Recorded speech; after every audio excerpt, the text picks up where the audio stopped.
Umewahi kufikiria jinsi ya kulipanga kanisa lenu kwa ajili ya siku zijazo, lakini kwa ujasiri kweli kweli? Basi, jibu linaweza kukushangaza kidogo. Yote yanaanzia kwa kuangalia nyuma. Katika uchambuzi huu, tutaona jinsi gani kukumbuka safari yenu na Mungu kunavyoweza kufungua milango kwa ajili ya kesho iliyo imara zaidi. Nukuu hii, ndiyo kiini cha kila kitu tutakachozungumza. Historia ya kanisa lenu sio tu orodha ya matukio yaliyopita. Fikiria kama ni hadithi hai inayoelezea uaminifu wa Mungu kwenu.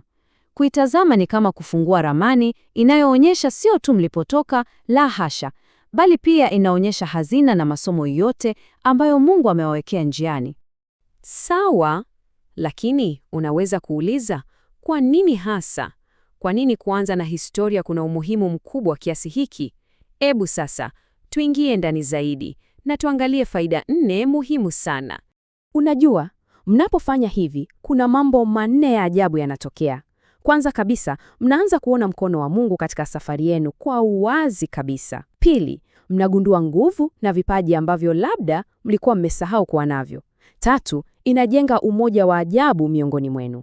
Na haya yote kwa pamoja yanawapa ule ujasiri wa kupanga mambo yajayo, mkijua yule Mungu aliyekuwa nanyi jana ndiye atakayekuwa nanyi kesho. Okay, sasa tumeelewa kwa nini tunahitaji kuangalia nyuma. Swali linalofuata ni, tunatafuta nini hasa? Lengo la kufanya zoezi hili ni lipi hasa? Hapa sasa ndipo tunapoona uzuri wake wote. Hii sio tu safari ya kukumbuka mambo ya zamani. Hapana, ni shughuli yenye malengo mahususi kabisa: kusherehekea, kugundua, kujifunza na mwisho wa siku kuwaunganisha watu pamoja kwa imani iliyothabiti zaidi. Sawa, hebu tuende mbele sasa. Tumegusa kwa nini na nini. Sasa hebu tuangalie jinsi gani ya kulitekeleza hili. Nitawapa mchakato rahisi sana wa hatua 4 ambao unaweza kuufuata. Mchakato wenyewe ni rahisi na una mtiririko mzuri sana. Mnaanza kwa kuandaa mazingira ya kuwa wazi. Halafu mnasikiliza hadithi kutoka kwa wenye uzoefu. Kisha mnaichora ile hadithi ili kila mtu aione vizuri. Na mwisho mnahitimisha kwa shukrani. Kila hatua inajengwa juu ya ile iliyotangulia. Ni rahisi hivyo. Na unajua nini? Katikati ya mchakato huu wote, kuna sehemu yenye nguvu zaidi. Sehemu hii ni ile ya kulisaidia kanisa lenyewe kugundua nguvu na mali ambazo tayari linazo. Hapa ndipo penye utajiri mkubwa sana. Hili swali linabadilisha kila kitu. Badala ya kuuliza tunakosa nini, mnaanza kuuliza swali lenye nguvu zaidi: Mungu ametupa nini tayari? Ni mabadiliko makubwa ya mtazamo, kutoka kwenye kufikiria upungufu kwenda kwenye mtazamo wa shukrani na wingi.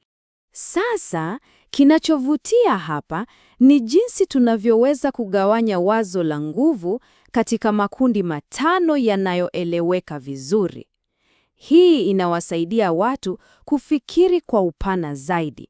Sio tu jengo la kanisa, bali pia watu na vipaji vyao, mahusiano na jumuiya, hata uwezo wa kifedha na ujuzi mbalimbali. Mnagundua utajiri wenu wote. Lakini ugunduzi wa kweli haupatikani tu kwenye mafanikio. Ni muhimu sana, lakini sana, kuangalia pia zile nyakati za changamoto. Unajua, mara nyingi Mungu hutufundisha masomo ya kudumu zaidi na kutuonyesha nguvu zetu halisi tunapopita kwenye magumu. Na huu sasa ndio wakati wa tafsiri ya kiroho. Baada ya kuchora ule mstari wa wakati, baada ya kujadili yote, kikundi kinapata fursa ya kutulia na kutazama safari yao yote kwa pamoja. Swali hili linawasaidia kutamka kwa sauti zile nguvu za msingi za kanisa lao, kama ambavyo Mungu mwenyewe amezifunua. Na mwishowe, hebu tuzungumzie nani, jukumu lako wewe kama kiongozi au mwezeshaji katika mchakato huu wote. Kitu cha msingi kuelewa hapa ni mgawanyo wa majukumu. Kwa mfano, patron ambaye anaweza kuwa kiongozi, mwandamizi au hata mgeni, kazi yake si kutoa majibu, la hasha. Kazi yake ni kuuliza maswali sahihi, yale yanayochochea watu kugundua wenyewe. Wakati huo huo, ASM au mratibu wa eneo, Yeye anahakikisha mchakato unafuatwa vizuri na kumbukumbu zote muhimu zinatunzwa. Na tazama sasa, zoezi hili lote la kuangalia nyuma limeandaliwa ili kutufikisha kwenye hili swali muhimu kuhusu siku zijazo. Baada ya kuona uaminifu wa Mungu, baada ya kutambua nguvu mlizopewa, hatua inayofuata na ya kimantiki kabisa ni kuuliza, sawa, Mungu anataka twende wapi sasa? Basi, sasa mna mfumo na mnaelewa kusudi lake. Mpira uko kwenu. Ni zamu yenu sasa kwenda na kulisaidia kanisa lenu kugundua nguvu zake za ajabu na kujiandaa kwa ajili ya mustakabali mzuri ambao Mungu amewaandalia.